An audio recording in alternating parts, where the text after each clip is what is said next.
So, hello everyone, welcome to my first league race video. This is FRL. It's currently round 6. It feels a bit silly to start making a series in the middle of a league, but season 1's, at time of recording, season 1's coming to an end, so I figured I've got some videos, may as well upload them. And yeah, so Silverstone for round 6. I decided to make probably quite a stupid decision and just sort of do a one-shot qualifying session. I did an inters lap at the beginning, and I think the next 2 laps I invalidated. I went out at like almost the last possible second too, made it to the line and started the lap here. Overall was quite a hooked up lap. I was quite proud of it. People were setting about 1 minute 25. I wasn't sort of on that pace today.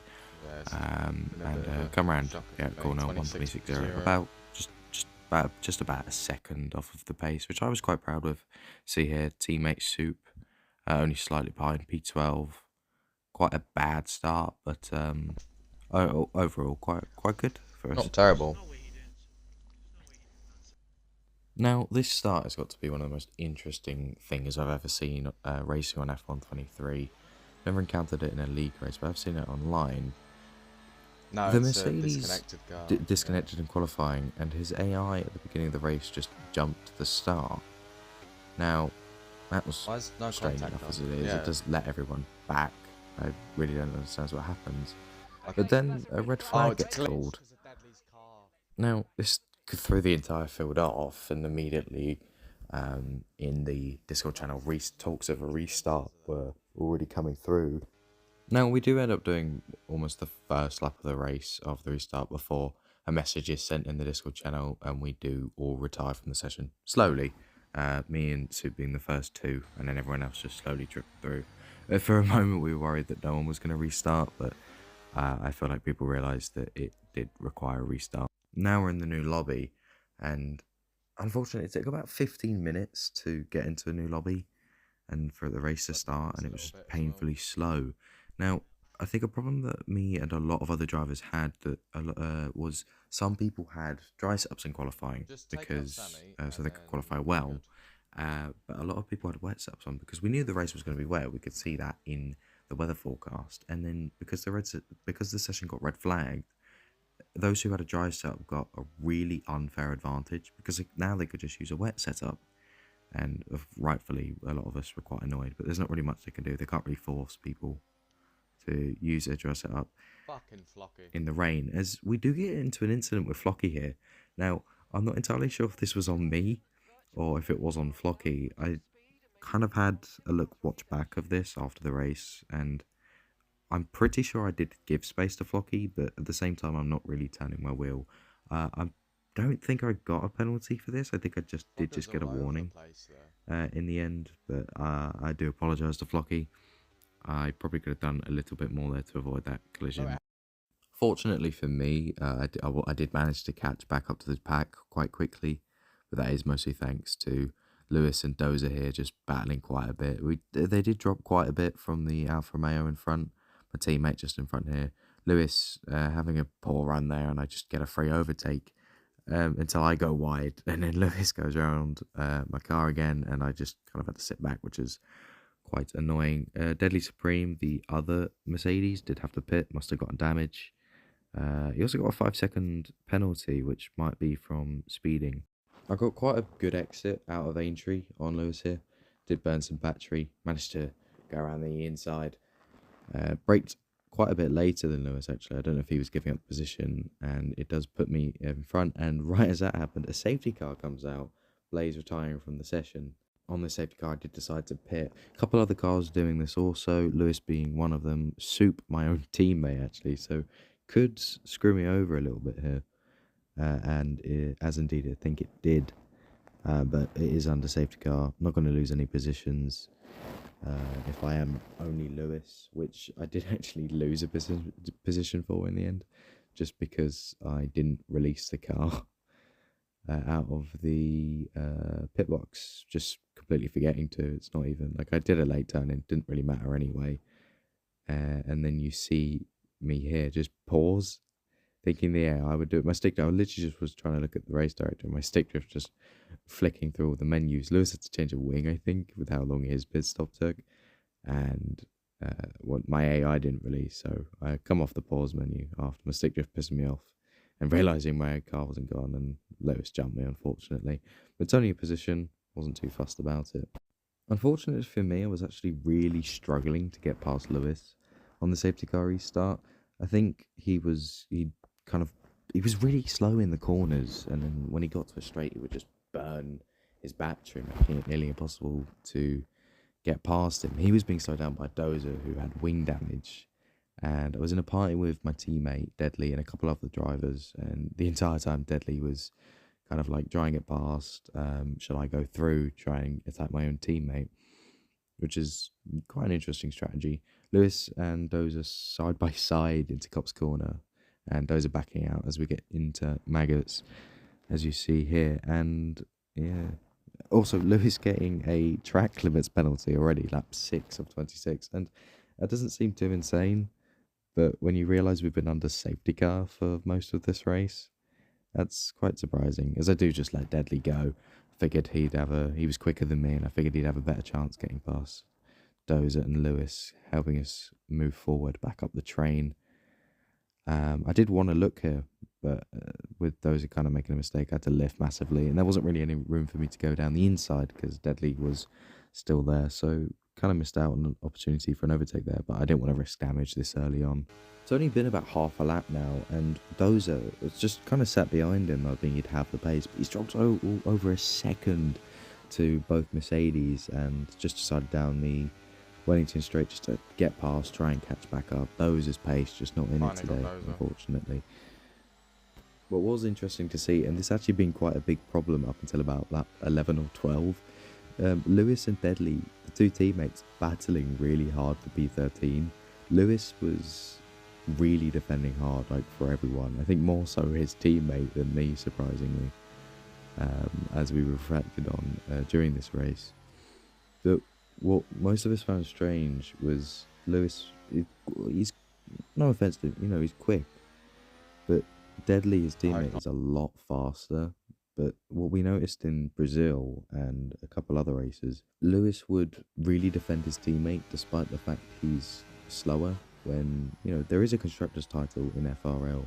And it was just quite interesting that Lewis would drive so selfishly for about a second and a half quicker than Lewis, and yet Lewis just holds him off everywhere he can, burning down every straight, as I mentioned earlier, and just quite slow in the corners. It was quite frustrating for me and Deadly, as we were behind him for quite a few laps. This here is probably the best example of what I meant by the two Mercedes fighting really hard, like Lewis defending super hard. You can see they're just side by side through this entire chicane. I probably could have had a look to the inside, but the space on the final corner just not there. Side by side everywhere. Squeezes. They're just Deadly. He's so much quicker, and you just get really frustrated that you can't get past it. Do you want me to have a crack at him?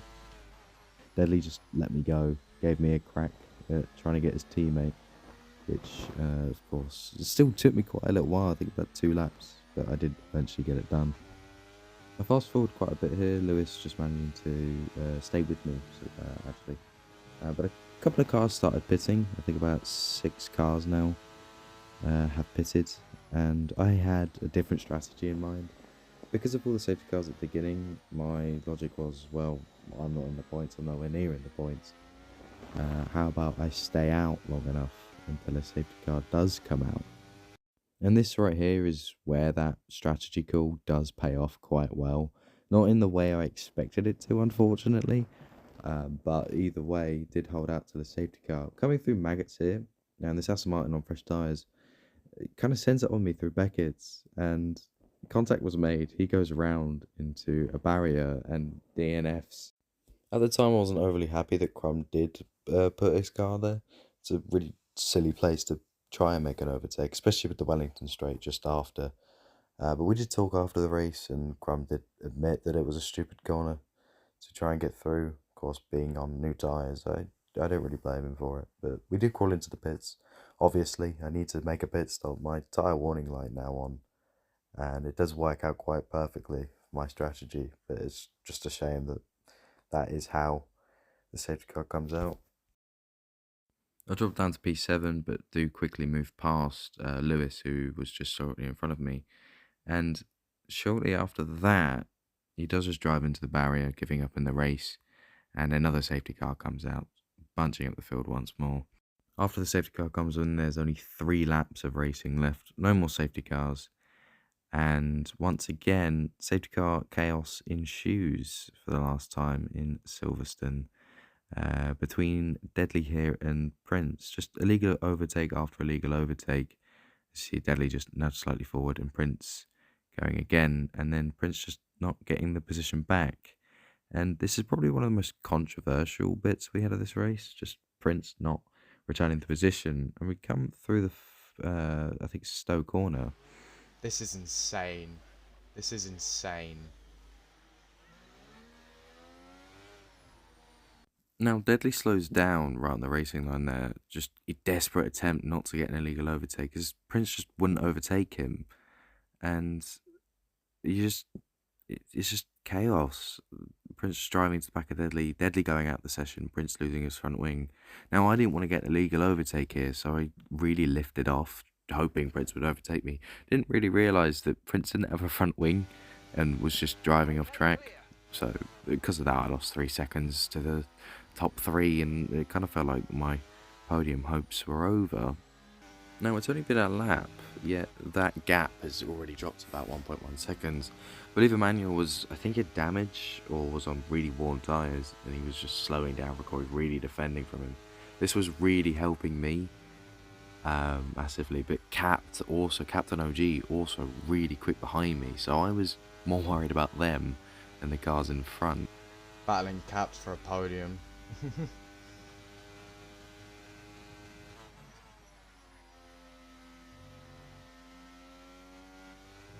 Just before here, Insanity got on the better of OG, and now it was Captain Insanity behind me, both with penalties now, so, you know, I was kind of in the money. I'd really caught up to Ricory. The gap not really changing, but it felt like I'd really caught up to Emmanuel and Ricory. And behind, I wish I'd gotten to see this, but just chaos ensued.